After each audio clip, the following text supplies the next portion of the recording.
Friends, so we just did a video for sewing machines. Now we're going to do serger threading. Sergers kind of scare a lot of people, and with good reason. They can be dangerous. They sew a lot faster, they cut, it's harder to unpick. It's actually permanent. If you sew it wrong, it usually is a little more disastrous. So a lot of people, especially home sewers, just use sewing machines because you can unpick and start over. That's fantastic. But there are a lot more people getting sergers, and I am so excited about that. I love sergers. I love my sergers. I've got 3 different kinds. One I'm going to show you today, and we'll talk about how to thread it. And there's my other kinds, which are put away for now, that we will pull out for another video. This one is a complicated machine to thread. I have 2 other machines that are not complicated at all, and this one is complicated. It took me some time to get the hang of it, and sometimes you have to start over and rethread, and it's very frustrating. So we're going to avoid that if we can.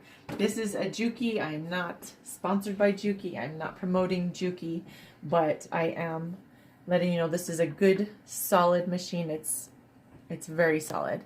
So if you can get a better quality machine, it's going to last you a lot longer. You do pay a little more, but you also keep it for a lot longer. It's not going to last for a year or a couple of years. It's going to last hopefully your lifetime. If you are sewing fanatic like me, it might last forever, several generations if you're keeping good track of it. But if you let it get rusty or put it in a garage or somewhere where it's less climate controlled, that's hard on your machine. So just keep that in mind. This machine, we're going to do knot changing, the knot method of changing the threads today. So this is a 4 thread. If you can see all 4 threads here. We're going to put in another color so that you can actually see better. So in saying that, I'm going to go up about, I don't know, 8 inches and cut them all. And just very carefully lay them down. I'm going to remove this white that is so difficult to see.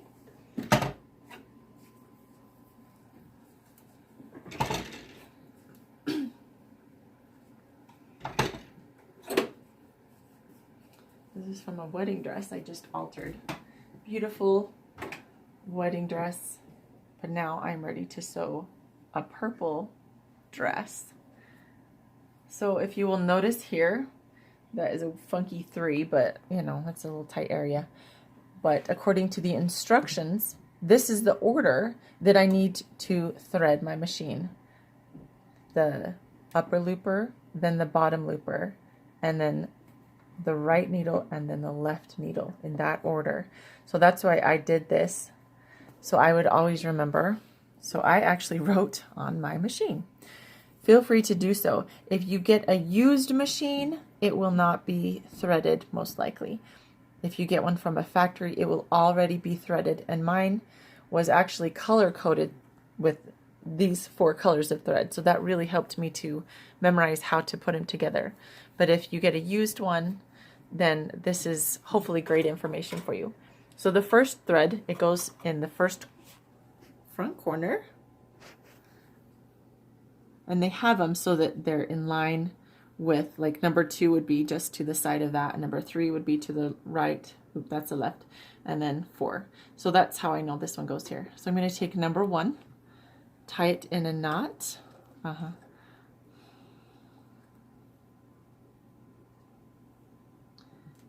And if you didn't catch that, I'll do it again. Both pieces, tie it, pull it around my finger, and pull it through. Okay, and then just pull it taut. Okay, it makes a nice sturdy knot. It's not going to just pull out when I pull the threads through. Now, if you will notice up here, this is also color coded. So the blue one goes with this blue dot here. The red has 2, and that goes with this red dot here. So we're going to do that next. Goes in the back, over that one, and over that one, and down to the red.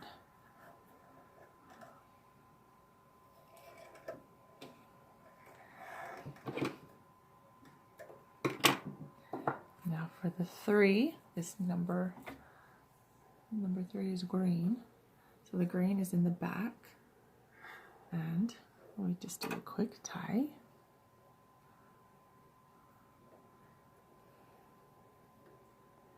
And I like to do them kind of long. I cut them up here so I can knot them right here.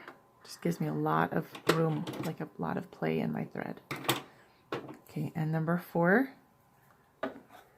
goes up here on the yellow and down here.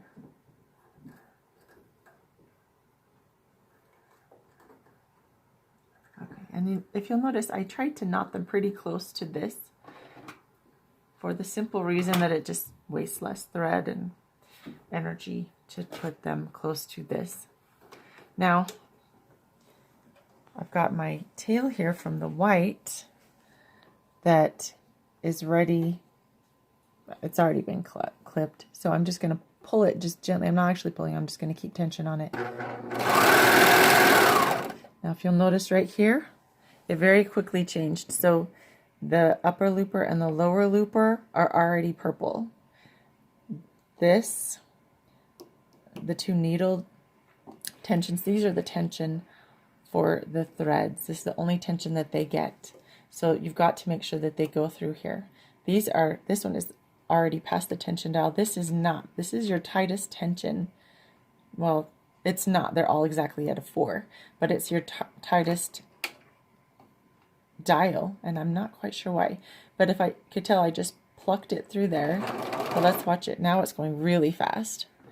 That's because it did not catch the tension. It's actually outside the tension discs. So now what I'm going to do is just pull it. And see how it just pulled it taut right here? Now it's through the tension discs. And I do that with all of them.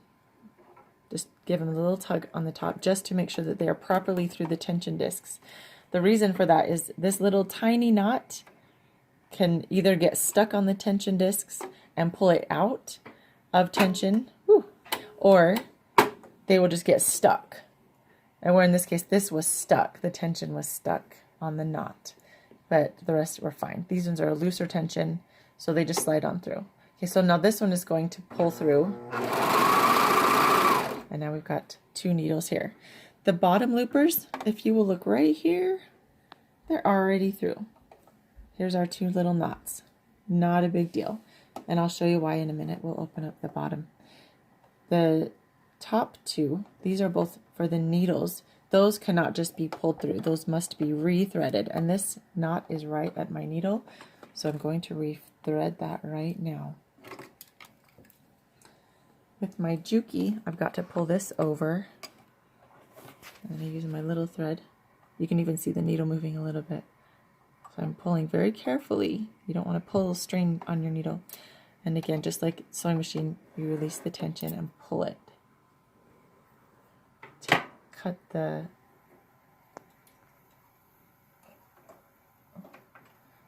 thread so that it doesn't have a knot in it. Now I put my fingernail behind just so I can see better, because it's all silver and shiny and reflective and I can't always see it. Okay, and I pull it through and lift the presser foot and put it under there so that it remains in tension. Now this one, because I don't really need to sew it, I'm going to do a couple of stitches. There. Now this first thread is fully engaged with our little chain here. I'm going to clip this one, if you can, underneath. Just don't clip both of them, because then you have to start over with threading it. And then I'm going to lift my presser foot and pull, cut off the knot,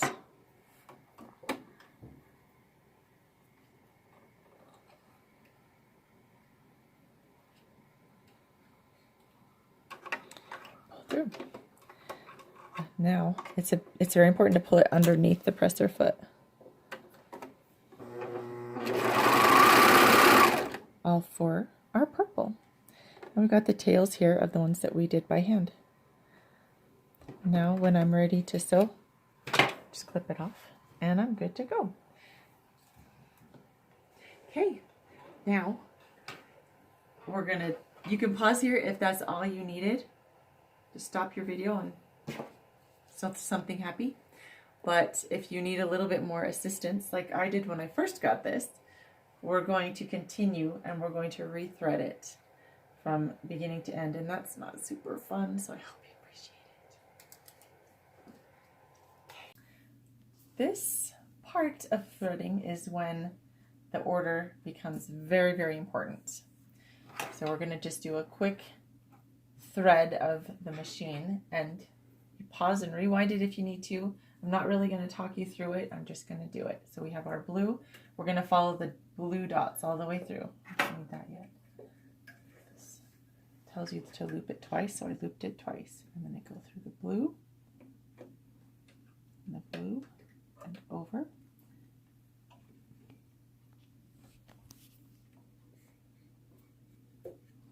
Now I need this.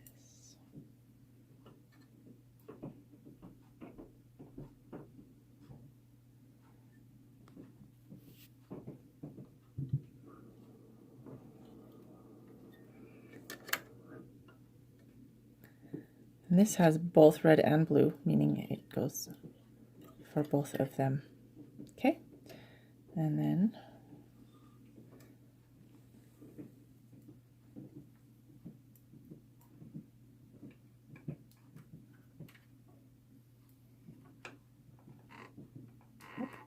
come on, friends. Okay, just kidding, I'll just thread it.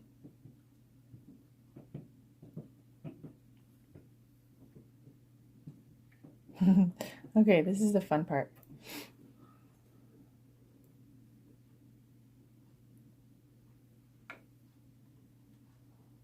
I think it's supposed to just snap through there, but it just doesn't feel like it.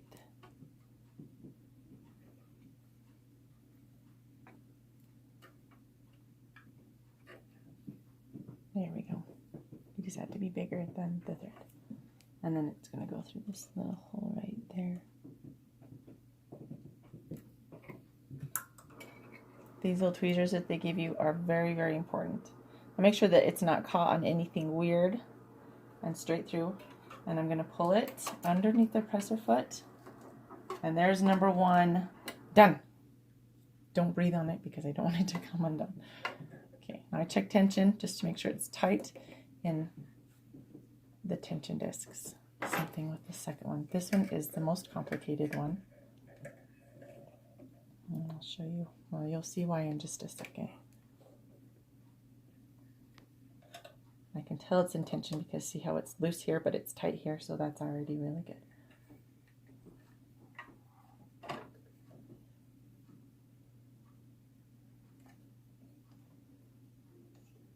Okay, friends.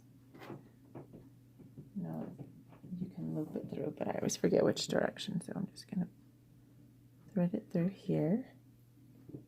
If it will let me.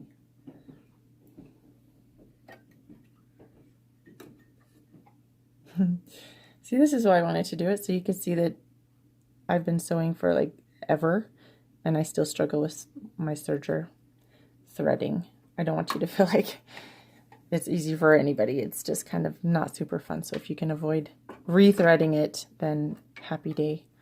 Now this part I know is supposed to go through like that. Now this is the non-fun part. Gotta come to this side. This is a tricky one. You gotta come over here. And oh, it slipped out. Hold on a second. You gotta stay, little friend.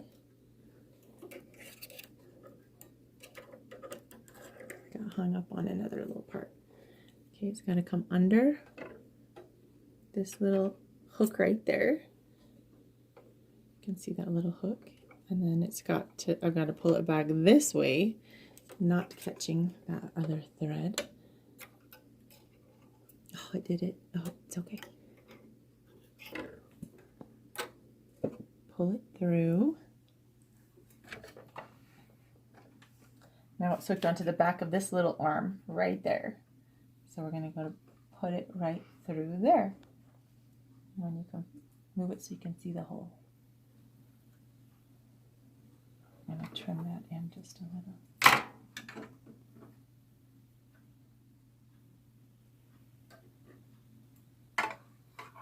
Okay, now keep in mind, this one is number 2, not number 1, so I've got to put it back up and underneath. So it has to go in order, otherwise it won't do a proper loop right there. And then number 3 is the green.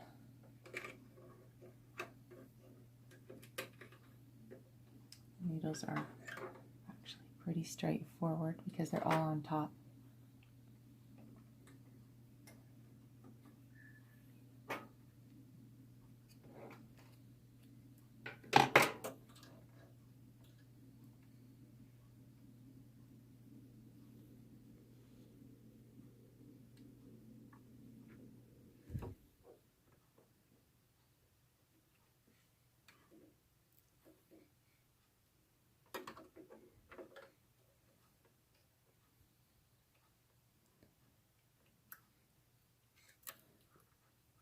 So number 3 is your right needle. Again, lift the presser foot, put it underneath. And then number 4 is your left needle.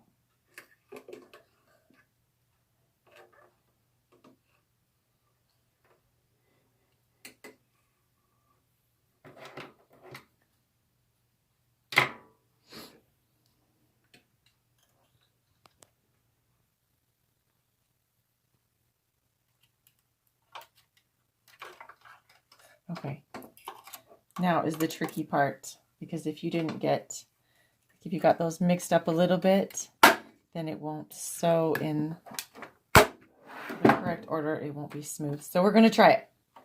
Okay.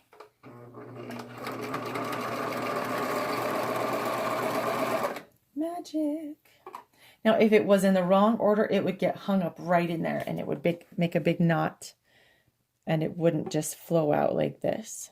Or what I've also seen it do is it just continues to look like this. So this is when you do it all in order and you get your threads perfectly aligned with what the factory says they have to be looking like inside. If it doesn't look like that, rethread this part. Take it off and just rethread these little hooks, the little circles up in here, and pull everything out in the order that it tells you to, so that they're all free-flowing, and you should get this result. Good luck! I know this is a really hard serger to thread.